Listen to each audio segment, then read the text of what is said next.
Hello friends, good evening. Welcome to Smile Talk paramedical channel. Friends ನೋಡಿ, ಈಗಾಗಲೇ GNM nursing ಬೋರ್ಡ್ದು 29ರಿಂದ ಇದೇ ತಿಂಗಳು 29ರಿಂದ ಜನವರಿ 2ನೇ ತಾರೀಕು ತನಕ ಒಂದು ಆ್ಯನ್ಯುವಲ್ ಎಕ್ಸಾಮನ್ನು ಡಿಸೈಡ್ ಮಾಡಿದರು. ಬಟ್ ಇವತ್ತು ಸಡನ್ನಾಗಿ ಈವ್ನಿಂಗಲ್ಲಿ ಏನು ಮಾಡಿದಾರಪ್ಪ ಅಂತಂದರೆ, ರಾಜೀವ್ ಗಾಂಧಿಯವರು ಆ ಒಂದು ಸಡನ್ನಾಗಿ ಒಂದು ಸ್ಕೆಡ್ಯೂಲನ್ನು ಬದಲಾವಣೆ ಮಾಡಿದ್ದಾರೆ. ಅದರಲ್ಲಿ ರೀಸನ್ ಕೂಡ ಹೇಳ್ತಾ ಇದ್ದಾರೆ. ಅವ್ರು ಏನಂತ, ಕ್ರಿಸ್ಮಸ್ ಹಬ್ಬ ಇದೆ, ನ್ಯೂ ಇಯರ್ ಇದೆ, ಆಮೇಲೆ ಇನ್ನೊಂದೇನಪ್ಪ ಅಂತಂದರೆ ಇನ್ನೂ ಸೆಂಟರ್ಗಳಲ್ಲಿ ಸರಿಯಾದಂತಹ ಒಂದು ಫ್ಯಾಕಲ್ಟೀಸ್ ಆಗಿರ್ಬೋದು, ಅಂದರೆ ಅಲ್ಲಿ ಹ್ಯೂಮನ್ ರಿಸೋರ್ಚ್ ಇಲ್ಲ ಅಂತೀವ್ರಿ, ಮನುಷ್ಯರ ಇಲ್ಲ ಅಲ್ಲಿ ಯಾರು. ಆಮೇಲೆ ಇನ್ನೊಂದೇನಪ್ಪ ಅಂತಂದ್ರೆ ಸರಿಯಾದಂತಹ ಒಂದಷ್ಟು ಫೆಸಿಲಿಟಿಗಳು ಇಲ್ಲ, ಸಾಧನ ಸೌಕರ್ಯಗಳು ಇಲ್ಲ ಅಂತ. ಆದರೂ ಮತ್ತು ಸೆಂಟರ್ಗಳನ್ನು ರಿಲೀಸ್ ಮಾಡಿದ್ದಾರೆ ಇವರು. ಈಗ ಬಂದಿರುವಂಥ ಪ್ರಶ್ನೆಯಿಂದ ನೀವು ಕೇಳ್ತಾ ಇರುವಂಥದ್ದು, ಈ ಹೇಗೆ ಈಗ ಟೈಮ್ ಟೇಬಲ್ ಚೇಂಜ್ ಆಗಿದೆ, ಸೆಂಟ್ರ್ ಕೂಡ ಏನಾದರೂ ಬದಲಾವಣೆ ಆಗ್ತಾವ ಅಂತೇಳಿ ಹೇಳೋಕ್ಕಾಗೋದಿಲ್ಲ ರೀ. ಇಂಟರ್ನಲ್ ಮಾತಾ ಬೇರೆ ಇರ್ತಾವೆ, ಏನು ಬೇಕಾದ ಆಗ್ಬೋದು. ಈಗಂತೂ ನಮ್ಮ ರಾಜೀವ್ ಗಾಂಧಿ ನಾವು ಅಂದ್ಕೊಂಡಿದ್ದೀವಿ, ಮೊದಲು ರಾಜೀವ್ ಗಾಂಧಿ ತುಂಬ ನಾನು ಎಲ್ಲರಿಗೂ ಮುಂದೆ ಹೇಳ್ತಾ ಇದ್ದೆ ಏನಂದರೆ, ನಮ್ಮ ರಾಜೀವ್ ಗಾಂಧಿ ಕರ್ನಾಟಕದಲ್ಲಿ ತುಂಬ ಜೆನ್ಯೂನ್ ಆಗಿರುವಂಥ ಮೆಡಿಕಲ್ ಯೂನಿವರ್ಸಿಟಿಪ್ಪ ಅಂತ ಹೇಳ್ತಾ ಇದ್ದೆ ನಾನು. ಅದರ್ ಸ್ಟೇಟಲ್ಲಿರುವಂಥದ್ದು ಗೋಲ್ಮಾಲ್ ಮಾಡ್ತಾರೆ. ಅದರ್ ಸ್ಟೇಟಲ್ಲಿರುವಂಥ ಯೂನಿವರ್ಸಿಟಿಗಳು ತುಂಬ ಸ್ವಲ್ಪ ಫೇಕ್ ಇರ್ತವೆ. ಅದರ್ ಸ್ಟೇಟ್ ಯೂನಿವರ್ಸಿಟಿಯಲ್ಲಿ ಗ್ಯಾರಂಟಿನೂ ಕೂಡ ಕೊಡೋಕ್ಕಾಗೋದಿಲ್ಲ. ಏನು ಬೇಕಾದ ನಡೀತಾ ಇದ್ದಾವೆ ಅದೆಲ್ಲ ಅಂತ ನಾನು ಹೇಳ್ತಾ ಇದ್ದೆ ನಮ್ಮ ವಿದ್ಯಾರ್ಥಿಗಳ ಮುಂದೆ. ಆದರೆ ಈಗೇನಾಗಿದೆಯಪ್ಪ ಅಂತಂದರೆ, ನಮ್ಮ ರಾಜೀವ್ ಗಾಂಧಿ ಕೂಡ ಏನಾಗ್ತಾ ಇದೆಯಪ್ಪ ಅಂತಂದರೆ, ಅದು ಫ್ರೆಂಡ್ಶಿಪ್ ಮಾಡ್ಕೊತಾ ಇದೆ ಅದರ್ ಸ್ಟೇಟ್ ಕಾಲೇಜುಗಳ, ಅದರ್ ಸ್ಟೇಟ್ ಯೂನಿವರ್ಸಿಟಿ ಜೊತೆಗೆ ಫ್ರೆಂಡ್ಶಿಪ್ ಮಾಡ್ಕೊತಾ ಇದೆ ಅಂತ ಅನ್ನಿಸ್ತಾ ಇದೆ.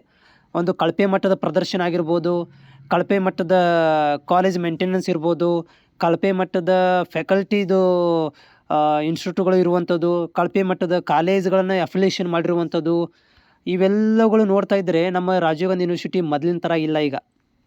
ಆಮೇಲೆ ವಿದ್ಯಾರ್ಥಿಗಳಿಗಂತೂ ಕಂಪ್ಲೀಟ್ ಮೋಸ ಆಗ್ತಾ ಇದೆ. ಸ್ಪೆಷಲಿ BSc ನರ್ಸಿಂಗ್ ವಿದ್ಯಾರ್ಥಿಗಳಿಗೆ ಅಂತೂ ಹೋರಾಟನ ಮಾಡ್ತಾ ಇದ್ದಾರೆ. ಅಲ್ಲೆಲ್ಲ ನಮಗೆಲ್ಲ ಅದು ಮರ್ಸಿ ಎಕ್ಸಾಮ್ಸ್ ಇರ್ಬೋದು ಕೊಡಿ, ಮತ್ತು ಅವರಿಗೆಲ್ಲ ಸಬ್ಜೆಕ್ಟ್ ಬ್ಯಾಕ್ ಇದ್ದವರಿಗೆ ಅವರಿಗೆ ಒಂದು ಸ್ವಲ್ಪ ಫೆಸಿಲಿಟಿಗಳನ್ನು, ಅಂದರೆ ಕರೆಕ್ಟ್ ಆದಂಥ ಒಂದು ಅವರಿಗೆ ಗೈಡ್ಲೈನ್ಸನ್ನು ರಿಲೀಸ್ ಮಾಡಿ, ಈ ಥರಗಳು ತುಂಬ ಸಿಕ್ಕಾಪಟ್ಟೆ ಪ್ರಾಬ್ಲಮ್ಗಳನ್ನು ಇಶ್ಯೂ ಮಾಡ್ತಾ ಇರುವಂಥದ್ದು ನಮ್ಮ ರಾಜೀವ್ ಗಾಂಧಿ. ಈ ಮಧ್ಯದಲ್ಲಿ GNM ನರ್ಸಿಂಗ್ನು ಕೂಡ ಇವರು ಈಗ ಪೋಸ್ಟ್ಪೋನ್ ಮಾಡೋದ್ರ ಮೂಲಕ ಗ್ಯಾರಂಟಿಗಳನ್ನು ಉಳಿಸ್ಕೊಂಡಿಲ್ಲ ಇವರು.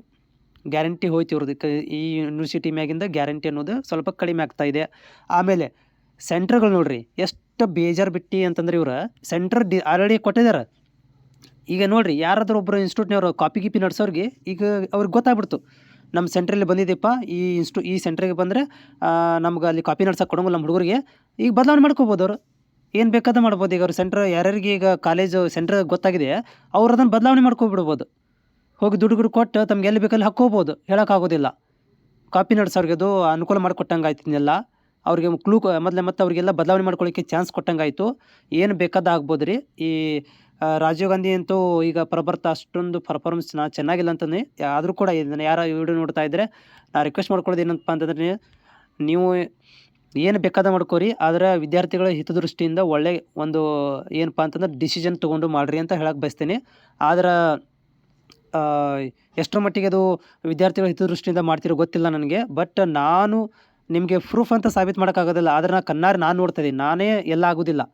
ಓಕೆ, ಆದರೆ ನಾನು ಕಣ್ಣಾರೆ ನೋಡ್ತಾ ಇರುವಂಥದ್ದು, ಈ ರಾಜೀವ್ ಗಾಂಧಿ ಯೂನಿವರ್ಸಿಟಿ ಇದೆಯಲ್ಲ, ಇದರಲ್ಲಿರುವಂಥ ಒಂದಷ್ಟು ಕಾಲೇಜುಗಳು ತುಂಬ ಬೇಕಾದ ಕಾಲೇಜುಗಳಿದ್ದಾವೆ. ಲೆಕ್ಚರ್ಗಳಿಲ್ಲ, ಡೈರೆಕ್ಟ್ ಎಕ್ಸಾಮ್ಗೆ ಕರಸ್ಪಾಂಡಿಂಗ್ ಕೊಡ್ತಾ ಇದ್ದಾರೆ ಎಲ್ಲ ಕಾಲೇಜುಗಳಲ್ಲಿ. ಓಕೆ, ಈ ಕಡೆ ಅಂತೂ ನಮ್ಮ ಹೈದರಾಬಾದ್ ಕರ್ನಾಟಕ ಕಡೆ ಅಂತೂ ಕಾಲೇಜುಗಳೇ ಇದ್ದಾವೆ, ಆದರೆ ಲೆಕ್ಚರ್ಗಳಿಲ್ಲ. ಆದರೆ ಅವ್ರು ಡೈರೆಕ್ಟಾಗಿ ಹೇಳ್ತಾರೆ, ನೀವು ಡೈರೆಕ್ಟ್ ಎಕ್ಸಾಮ್ ಬಂದುಬಿಡ್ರಿ, ಕ್ಲಾಸಿಸ್ ನಡೆಯಂಗಿಲ್ಲ ಅಂತೇಳಿ. ಅಂದರೆ ಇನ್ಸ್ಟಿಟ್ಯೂಟಲ್ಲಿ ಲೆಕ್ಚರ್ಗಳು ಇಲ್ಲದೆ, ಫ್ಯಾಕಲ್ಟಿ ಇಲ್ಲದೆ ಇರುವಂಥ ಕಾಲೇಜುಗಳನ್ನು ಕೂಡ ನಮ್ಮ ರಾಜೀವ್ ಗಾಂಧಿ ಅಂಡರಲ್ಲಿದ್ದಾವೆ. ಹಿಂಗಿರಬೇಕಾದ್ರೆ ನೀವು ಸೆಂಟ್ರ್ ಬಗ್ಗೆ ಕೇಳ್ತಾ ಇದ್ದೀರಿ, ಸೆಂಟ್ರ್ ಏನು ಬೇಕಾದ್ರೂ ಗೋಲ್ಮಾಲ್ ಆಗ್ಬೋದು ರೀ, ಹೇಳೋಕ್ಕಾಗೋದಿಲ್ಲ.